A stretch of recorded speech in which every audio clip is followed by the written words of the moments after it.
How to set up Facebook shops to sell your products. Hey everybody, welcome back to our channel. In today's video I will guide you on how you can set up Facebook shops to sell your products, so make sure to stick with me till the very end.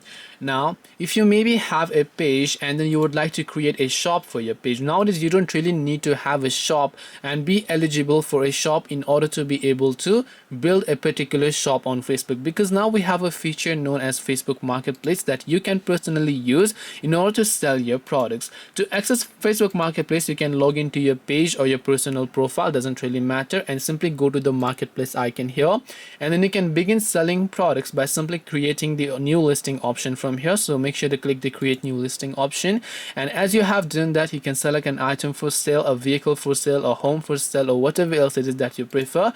Make sure to enter the details about yourself and then begin selling your products in that way, and you can post this to groups, forums, pages, profile, or wherever else you prefer.